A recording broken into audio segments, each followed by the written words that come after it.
Right. So we are encouraging every of our friends and our families and our relatives, our co-workers to join us this morning as we continue to learn on the basics of mindset for transforming relationship, marriage, and family. And on this topic, we have cross-cultural understanding relationship, how everything is all about. Honorable Thomas Hoon will be sharing with us at this moment. Okay, but let me quickly let you know who is our leader. Hold on a second. I'm missing it. Think it's jumping one way or the other. So I have to make sure I get it right. So while you are still waiting for us to introduce our first speaker, let me quickly say thank you so much for joining us today. It's a beautiful day. Thank you so much, our great leader, Dr. Betty Speaks. Thank you so much for joining us on Facebook. And we're still waiting more people to join us on Zoom. And if you can join us, you can request for the Zoom link so that we can all be together in the same platform. I'm just about to introduce our first speaker, and I'm trying to locate the information about our speaker, and I don't know what has happened within a short period, but we will continue. Very soon, I will introduce him, but without wasting time, let me just bring it in, and maybe later I will introduce him fully. Honorable Thomas Hunt, please Yes, take Dr. up. Queens, don't worry about that. I'll do an introduction about myself later. Or you can even share what you can share about yourself before. You have enough time for yourself this morning. Thank you. Yes. So if you could, can you just let me share my screen? Yes, I will. It's Monday morning. Yeah, Monday morning, things a bit slow. But no worries. It's evening for me. So Okay. All I'm supposed right. to go for my dinner very soon. But Okay, anyway, very soon. Very soon. proper work first, and I'm happy to be here. Let me just see whether I can get this up. Just a minute. Can you just let me know if you guys can see this? Yes, we can. Excellent. Okay. Good morning, good afternoon, good evening, everyone. My name is Thomas Hoon. I'm a Singaporean that has worked in Asia Pacific for more than 22 years. For the past 11 years, I've been working in China. So since year 2000, I've been building business in APAC in terms of sales and business development. So today, I'm honored to be tasked by Dr. Queen to touch on the topic of cross-cultural understanding of relationship. To be honest, I'm not certified in any relationships management, relationships, guiding a relationship psychology, but coming from my perspective, since cross-cultural business is a big part of what I do, so I'm going to present to you how relationship and understanding culture is actually very essential for me to do business all over the world. So if it's all right for you, let me continue. Okay. In our increasing interconnected world, fostering strong relationships and navigating business cultures is essential. The presentation of the fascinating world of cross-cultural understanding, I will focus on Asia, of course, Europe, as well as US. I'll explain to you how businesses are done differently in these three places, how we're going to look at cultural nuances of each region, and highlighting the impact of how our understanding can impact the way we behave in the market, the way we interact with people. So Next slide. Importance of cross-cultural understanding. Why is cross-cultural understanding so important? Understanding cultural differences hold immense power in today's globalized world. When we appreciate another person's cultural background, we tend to build a stronger relationship with the other person that we are talking to. So this person could be your co-worker. This person could be your boss. This person could even be your customer. So you need to understand the different cultural differences in order to improve the communication with them. And by improving the communication style, you can actually better build a relationship and a bridge to your customer, to your coworker. So let me give an example. In some cultures, it's considered extremely rude to interrupt someone or to speak loudly. And by being aware of these differences, you can actually adjust your communication style accordingly based on your audience or even the country where you're in. And the next thing is improve communication effectiveness. Understanding cultural differences in the use of, for example, humor can help you avoid saying something which is offensive. Something which is funny to a British might not be funny to a Japanese. So you must be aware of these differences in order to make sure that you're not offending somebody unknowingly. Reduce understandings and conflicts. Of course, understanding cultural differences in decision making can help you avoid misunderstanding. For example, in Asia, it is commonly known that we make decisions based in a group. But probably in the Western world, decisions are most probably made by a single person. So by being aware of these differences of how decision making is made, you can actually avoid getting frustrated in the decision making process. So I have seen a lot of my colleagues from Europe, excuse me, coming to Asia and straight away ask the customer, can you give me the purchase order today? This is not how Asians do business. So by asking that question, my colleague has probably closed the door on that particular customer because that customer in Asia could have felt offended by that question. So of course, if you are able to understand the differences, you can reduce such misunderstandings. And last but not least, of course, enhance your business opportunities. By understanding cultural differences and customer preferences, you can develop your products and services that make it more appealing to customers of different cultures. What to consider? Your colors, symbols, images. The way you use in your marketing materials have different meanings in different cultures. By being aware of these differences, you can avoid creating marketing materials that are offensive or putting off customers from other cultures. And of course, creating a more inclusive and respectful environment. Understanding the cultural differences, for example, in gender roles, can help you create a more inclusive workplace. For example, in some cultures, it's customary for men to greet women first. And by being aware of these differences, you can actually show respect from people from all different cultures. Another thing you should take note of when you schedule your meetings with your customers or your co-colleagues, you might want to avoid meetings or events on days which are of importance of religious holidays for some of your employees. By aware of these differences, you are in fact showing respect to your co-workers as well as your customers. So far, so good. So, the key areas of cultural differences. How are we different from each other? How am I different from Dr. Queen, other than her beautiful hair color?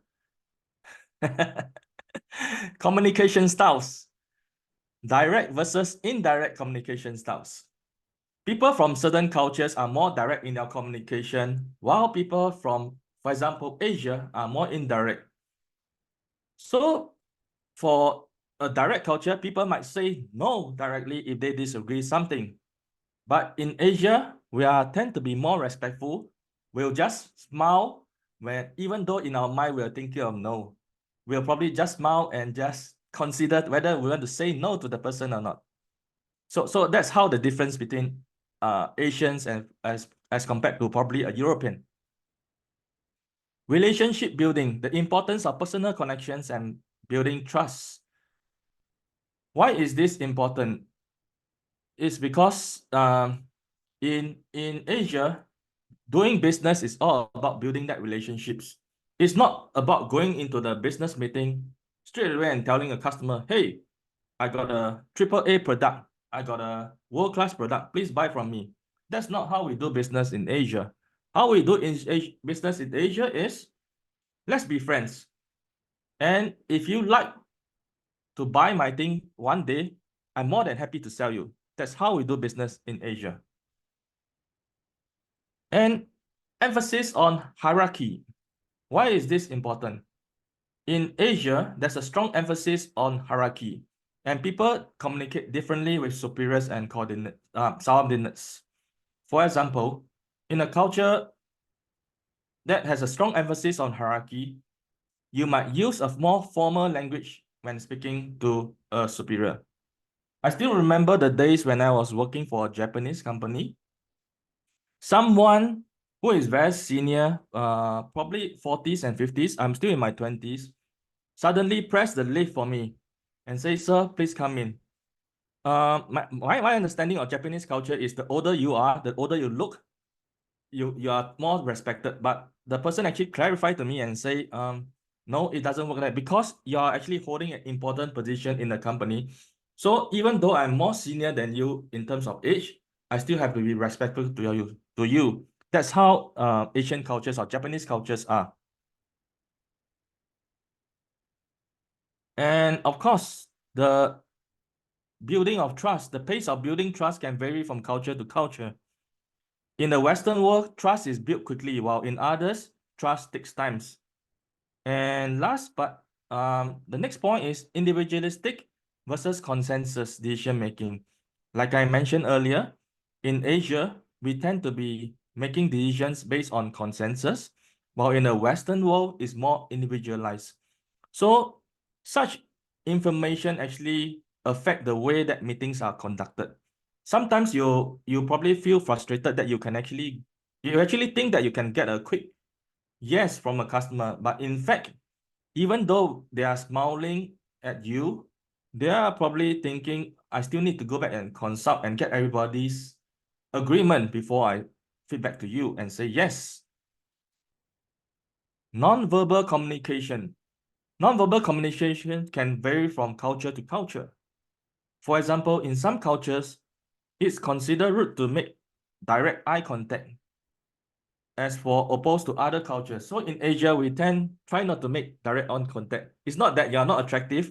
Probably it's just that I'm respectful of you, so I do not want to look directly into your eyes. But if you are a Westerner, you might felt that, oh, that's very rude. You're not confident. You're not giving me the trust. So that's the difference between the culture perspective. And of course, time perception, monochronic and polychronic cultures. So what is monochronic? So people tend to more focus on doing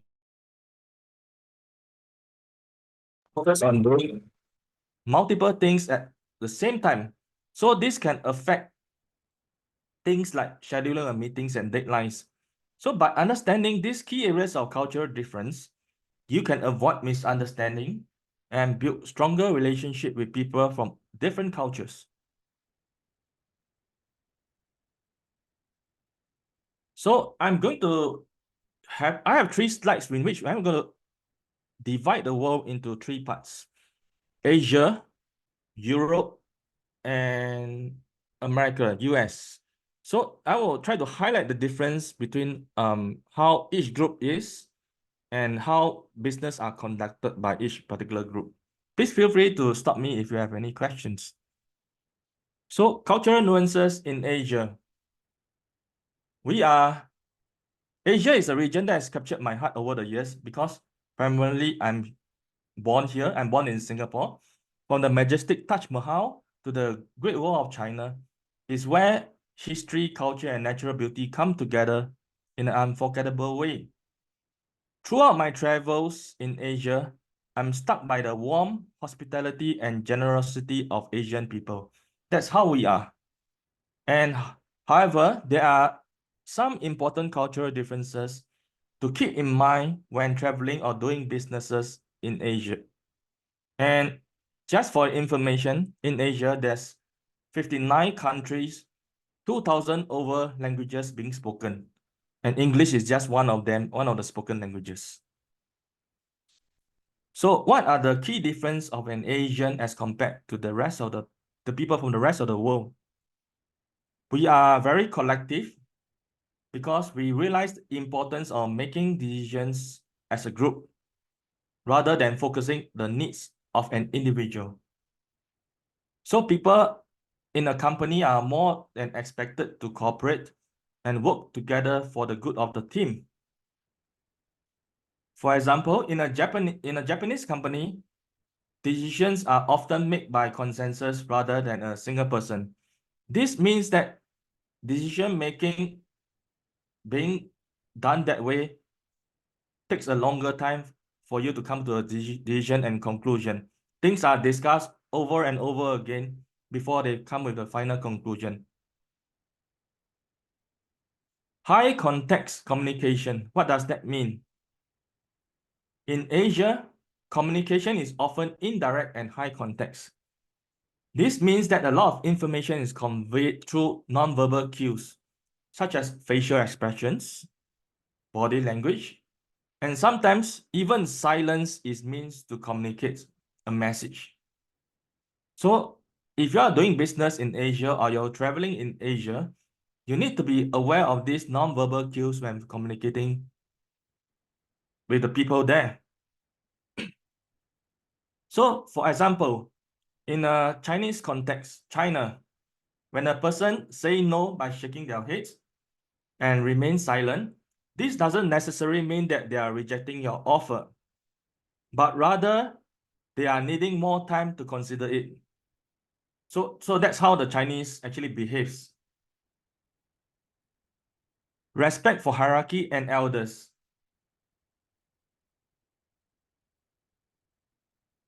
In Asia, there's a great deal of respect for hierarchy and elders. Age and experience are highly valued, and people are expected to show deference to those who are older and senior than them. So in a Korean company, for example, employees would use formal titles when addressing their superiors. So in the Western world, people can just call me Thomas. Hey, Thomas, how are you? Hey, Thomas. But in Asia, you typically use a Mr., Miss, or whatever that is in front to signify a more formal title. Indirect communication and style. Asians tend to be indirect communicators and avoid confrontation. It's not that we are not willing to fight, but it's probably in our DNA not to fight. So they will probably prefer to sugarcoat their message rather than say a direct no to you. So for example, you are a vendor, you are a seller trying to sell me something, and I say no, or I say, oh, I'll consider this. Your product is very good. I'll consider this. This statement probably mean that he's not interested in your product, because that's how we actually reply to people. We do not want to be upfront saying no to people, but at the same time, we want to give people a chance to leave the meeting feeling good. And another example, an Indian business man might say, oh, we can discuss this later if they disagree something. But that doesn't mean that they are open for negotiation. They are just basically not comfortable in saying no directly. So it's Asian thing. And in Asia, business is all about relationships. So it's important for you to build trust, to build rapport with your business partners before getting down to business. So it's quite amazing, because for me, when I'm doing business in Asia, I'll probably have the first meeting with them in the office. That meeting probably just an introduction of the company, what I do, products in general. But that meeting is follow up with an invitation to dinner, invitation to a social gathering event. So I'll invite my customers out and try to build a social relationship with them. That's how typically for me to sell in Asia. So far, so good. Okay, let's jump from Asia to United States. I have previous experience of working in a American corporation. So having spending a fair amount of time working with colleagues across the states, from a personal perspective, I can tell you that American culture is all about individualism and personal achievement. Have you ever seen a NBA score which is a draw? No. Have you ever seen a baseball game which is a draw? No. There's always be a winner at the end of the game, no matter what. So that's how Americans are. People here value independence and taking charge of their own destinies. And this means that the emphasis on individual, and this means that they emphasize a lot on the individual achievements as well as their progress. And people more or less are expected to take care of themselves. So in a company's perspective, people are expected to do their own things without guidance or probably with little guidance. And in the US, it's common for people to move away from their families for work or school. However, this is not very common in Asia. People tend to stay with their parents or close to their parents. So Americans tend to be direct communicators. They are clear and assertive in their communication. They value efficiency. So in a business context, in an American business meeting, Americans will probably come straight to the point to state their opinions directly. So they say, oh, your product, this is not good. This feature is not good. That particular feature is not good. But in American culture, this is totally acceptable, but this can be considered rude in some other cultures, especially in a place like Asia. And there's less emphasis on hierarchy. While there's a hierarchy structure in American business, there's actually less emphasis on it than some other cultures. So Americans tend to be more egalitarian in their approach to communication and decision making. So like I mentioned earlier, American company employees might just address their boss by their first name, which is probably not allowed in countries like Korea and Japan. Americans also tend to be more informal, tend to have a more informal communication style than people from some other cultures. They might just use greetings like hi, hello, how are you? This is not normal in places like, for example, China. So when I see my boss, I have to say, sir, how are you? Or Mr. Who, how are you? So I cannot say, hey, Thomas, how are you? That's considered rude. And Americans are also very time conscious. So they have a time conscious culture. So they value things like punctuality and efficiency. So it's important to be on time in appointments because it's considered rude to be late for appointment. The same thing couldn't be said for in Thailand because Thailand people has a more looser concept of time. This is probably due to the traffic jams. So people is tolerant that if you appear in a meeting late, it's still acceptable in that culture. And that's so much for America. And we'll jump next to Europe, somewhere in which you guys will know very well. Please correct me if I actually said something wrong, because this is based on my research, and research sometimes cannot be exactly 100% correct. But anyway, of course, Europe is a continent rich in culture and history, and business practices can vary across different cultures. However, there's general trends in which I've observed through my work experience there. Communication styles might vary between the North and the South, the Northern Europe and the Southern Europe. So in Northern Europe, communication styles tend to be more direct and assertive. People are more likely to say what they mean in a straightforward way. While in Southern Europe, communication styles tend to be more indirect and relationship oriented. So people will more likely to avoid saying no directly. So for example, a German businessman might just say, "Oh, that's a bad business idea," if they disagree with something. But Italian businessman will probably say, perhaps let's consider some other options. So even within Europe itself, there's actually differences. And the importance of relationship in some regions. My understanding of Europe is in countries such as France and Germany, building relationships is important for business success. So France and Germany actually do run business like an Asian. They take time to actually cultivate that business relationship before moving into the next stage.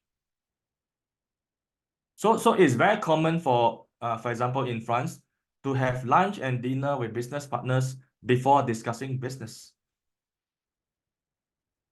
And in some countries, in some European countries, such as Germany and Austria, communication styles tend to be more formal. So people are expected to dress professionally and use titles when addressing each other.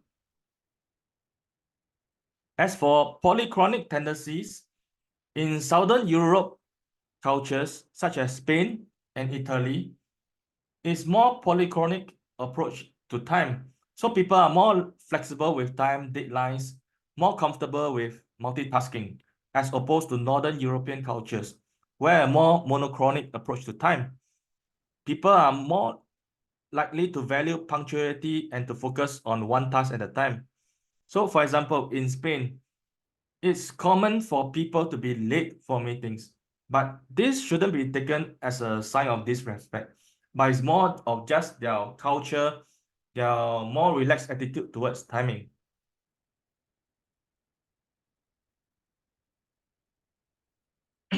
So why is this important? We have looked at Asia, we have looked at US, we have looked at Europe. Of course, I didn't touch on Africa, I didn't touch on Latin America. But even within these three different continents, we can totally see the differences of how things are managed, things are discussed. So for example, communication styles. American manager American manager might send a strongly worded email to a Chinese business partner, critiquing their work. To American, this is perfectly all right because that's how they actually does things. But to the Chinese, they could have probably be offended and felt that more empathy could be shown in the American management to the Chinese employee. A German business teams arrives in another example. A German business teams arrives in Mexico for negotiation and launches straight into the details of the deal because Germans are very efficient.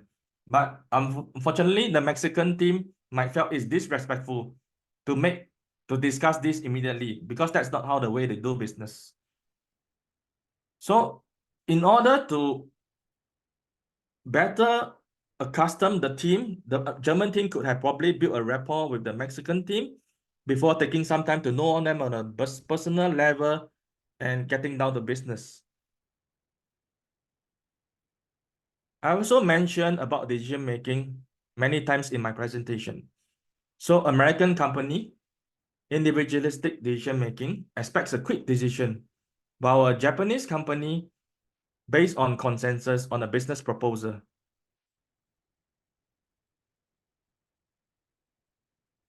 I also mentioned about eye contacts.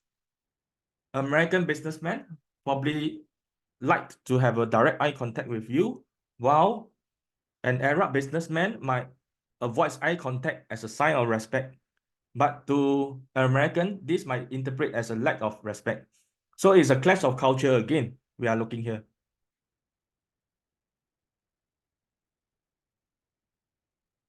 And of course, timing. Americans are very efficient, respect time, just like the Germans, the Europeans.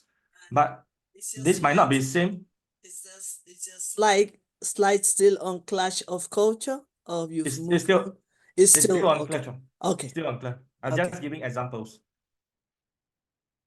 So a Brazilian might be more relaxed and attitude towards time. So that's how the clash of culture happens, because we do things differently. So in conclusion, the world is a culturally rich and diverse place. By embracing cultural differences, we can open up ourselves to new perspectives, opportunities, and understanding. When interacting with people from different cultures, it's important for us to understand our communication style, understand how the other parties communicate, so that business practices can be very specific. Also, be mindful of non-verbal cues and body language. So do invest some time and effort in building the relationship and trust, because this is very important for success. And last but not least, let's celebrate cultural diversity, because a more inclusive environment where everybody feels valued and respect can actually come to a better world, contribute to a better world. Since Dr. Quinn didn't introduce me earlier, I'll just take 2 minutes to introduce myself. I have 20 years of experience of building business in APAC, in the IoT and telecommunication space. I've worked overseas for more than 11 years. I'm multilingual. I speak a total of 5 languages. I have diverse work experience across APAC. So I work for Singapore companies. I work for Malaysian companies. I work for Thai companies. I have worked for Japanese, Korean, Chinese companies. I base myself in Philippines, Vietnam, Indonesia, Netherlands, England, Finland, Israel, and United States. I myself have bootstrapped 3 startups in green transport, digital currency, international business, and is currently on my 4th startup, which focus in bringing students and businesses to connect with companies in China in areas of AI, tech, and sustainability. I'm on LinkedIn every day, so do follow me if you have the chance. I've been mentoring Nanyang Polytechnic students on entrepreneurship since 2006. I'm also a mentor for founder of businesses in Hong Kong Science and Research University. I'm a community top voice for these subjects. And last but not least, networking is not about hunting, it's about farming. So it's all about cultivating that relationship. Don't engage in premature solicitation. Don't just go into a meeting and say, let's buy from me. Let's spend and invest a little more time to understand who are you engaging, learn about their culture, learn about the different cues, body language, non-verbal cues, so that you can be a better networker. So with that, I end my presentation. Thank you for listening to me. Thank you so much, Honorable Thomas Hu, for opening the door for us this morning and sharing your wealth of knowledge. I know we didn't introduce you right from the beginning because my slides disappeared on me, but I'm still going to do that now. And then after I've done that, I will welcome all our great leaders. They've joined us on Facebook and also on this. So let me quickly just share that quickly. So, Honorable Thomas Hoover just shared with us on cross-cultural understanding relationship. It could be corporate relationship. So we are all dealing with all relationships. So it's welcome your teaching, and the topic you are sharing with us can be applied to any relationship, which is really, really good. Yes, this is what I was looking for earlier on. And I will still read it. Honorable Mr. Thomas Hoon from Singapore. As a seasoned sales and business development leader with over 2 decades of experience in the telecommunication and IoT industries. His proven track record of success, generating over $1 million in sales, can be attributed to his unwavering positive attitude, goals-oriented approach, and strategy thinking. Honorable Thomas has consistently demonstrated his ability to thrive in both multinational corporations and startups, showing remarkable adaptability and resilience in dynamic environments. Beyond his extensive corporate experience, Honorable Thomas has also dived into the entrepreneurship realm, investing in 3 startups and actively contributing to their wealth and success. A testament to his entrepreneurial spirit, Honorable Thomas played a pivotal role in establishing Asia's largest digital content aggregator. An Economic Development Board of Singapore invested money in my company during the early of 2000s. More recently, he founded Singapore's largest electric unicycle community, boasting over 5,000 members. Honorable Thomas' entrepreneur venture also extend to the cryptocurrency domain, where he has invested in a Cyber exchange in the Philippines. His latest venture involves collaborating with industry giants such as Exomen, Beatu, TCL, Yahoo, Axe.com, Facebook, and Amazon.com. He's enriched by over a decade of working abroad. Honorable Thomas possesses a global perspective that enables him to excel in building relationships and negotiating effectively with diverse stakeholders, ranging from ground-level employees to C-suite executives. So like I was saying to you that he has already shared with us a very important topic which we can apply it to any relationship, including husband and wife. Because let's take, for example, if the husband is from Nigeria, for example, and the wife is from Germany, so definitely they can look into this kind of principle to enhance their relationship. For example, if your company is in South Africa and you are based in United Kingdom, you can also be cultural oriented and study the place where you are doing your business or the company you are collaborating or partnering with. Supposing in future your family decides to relocate to another country, let's say, for example, India or China. So that is why it is so important that we are knowledgeable about the culture of where we're going so that we won't get there and we are stuck and we are frustrated. And at the end of it all, we are crossing the boundary that's supposed to be prevented. The same thing happens to the law and legislation. You need to know the law. The law in this country, for example, is different from the one in Africa, and it's also different from the one in United States of America. So you need to study so that you don't find yourself in a position and you don't find yourself in trouble. So once you can familiarize yourself with culture, of the place you want to do your business, or the place you want to get married to a person, or the place you want to also relocate to, it is very important that we learn about this. That is why cross-cultural awareness, understanding is very, very important.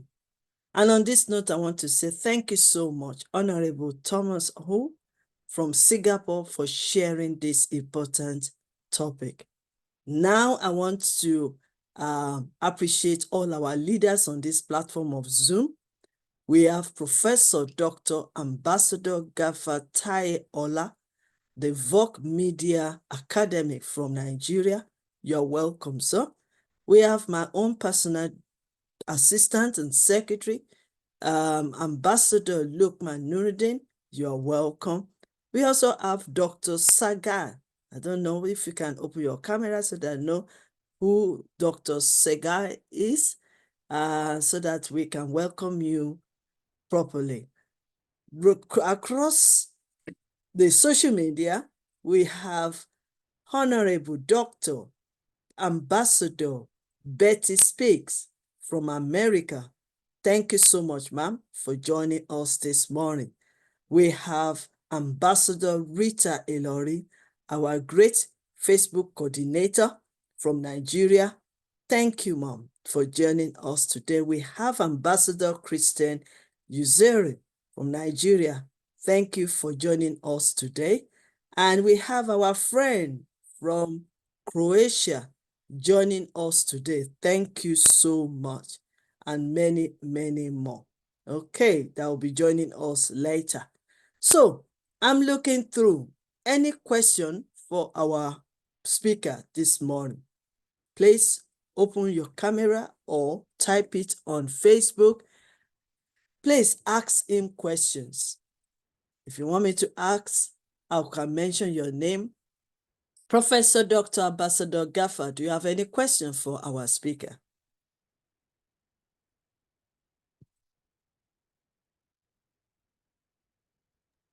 We can't hear you. Yeah, I think it's mute. Yes, please unmute yourself. Please unmute yourself, please. We can hear you. We can hear you. You need to unmute yourself. Okay, Okay. now we can hear you. Hello? Yes, we can hear Hello? you now. Yes, Okay, hello. okay. Oh, hello, thank you very much. First and foremost, I want to say good morning to you from Nigeria. And I want to appreciate the distinguished all erudite scholars in the house. And I want to comment, yes, you can Academy for bringing this kind of transformation of a relationship in marriage.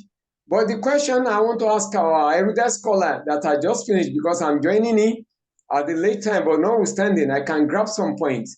What is the problem that do occur for racial discrimination in terms of marital and marriage between, let's say, between Africa or some Asian country and some other white European nation? Why do you have this racial discrimination in marriage?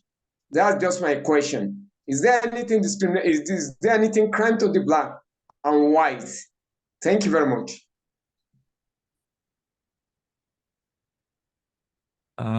Not too sure whether I'm in a position to answer that question, but I'll just share from you from a personal perspective. I guess that's the nature of human beings. When we are together with our same kind, we tend to feel that, oh, it's feel good. So when somebody of a different race, from a different country come and join the group, you might feel threatened suddenly and say, hi, why is this guy coming over? That is not really racial discrimination in my perspective, but it's how we behave. Our defense mechanism tends to turn up when we find somebody different from us. But to answer our question about racial discrimination, I think we have to go way back into history about colonization.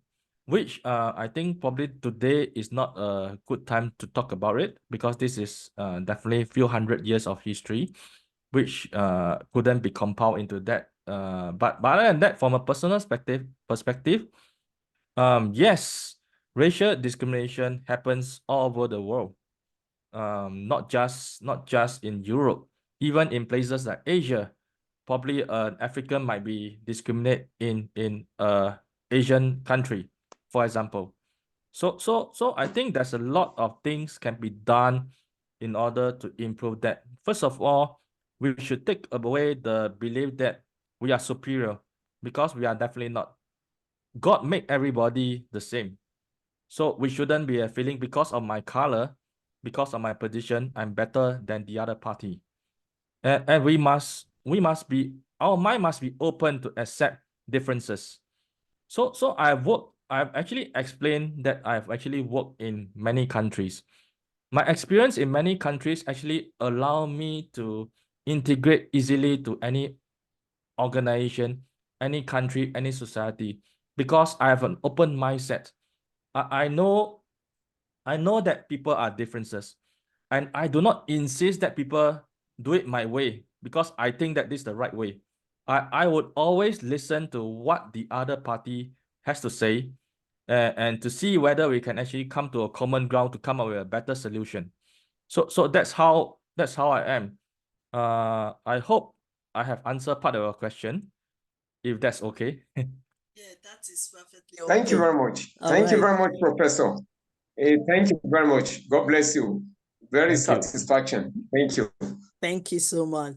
While we are still waiting, let me see if we have any questions from, because we have so many contributions and response to your teaching this morning. And we really appreciate, especially on the first, on the what, on the Facebook. But I have a question. Sure. I have a question, and the question might be funny. The question is, when we talk of language, is it possible? Okay, all right. Before my question, let me just read these questions to you from our platform here. Maybe you can answer those questions first, then I will come back to my own question. Ambassador Nuruddin just asked 2 or 3 questions here. Wow. Number 1, can you share a personal experience where you encountered misunderstanding or cultural differences in a cross-cultural setting? That's one question. The second question is, how did you navigate or resolve them? Okay, let me bring you my experience of doing business in Thailand, a country in Asia. So Thailand is a 95% Buddhism country. So even when they greet somebody, they don't do handshakes. But this is something in which I didn't know when I first going to the country. So when I go to a country, when I saw my business partner or my customer, I just walk up straight up to him and say, "Hey sir, how are you?"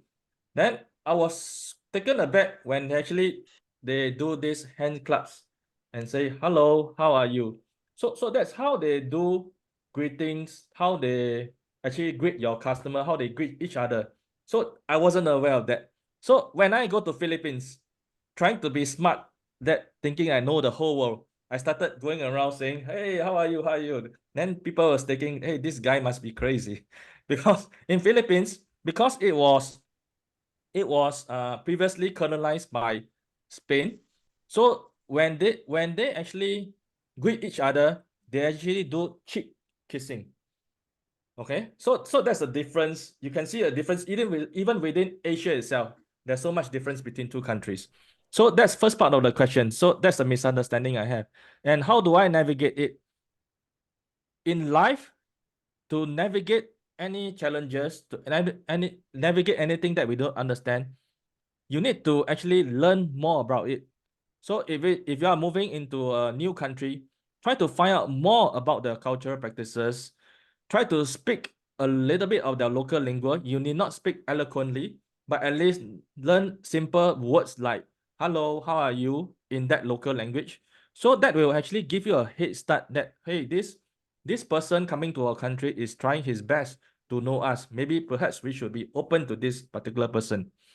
So it actually gives people the feeling of trust. I hope I answered your question.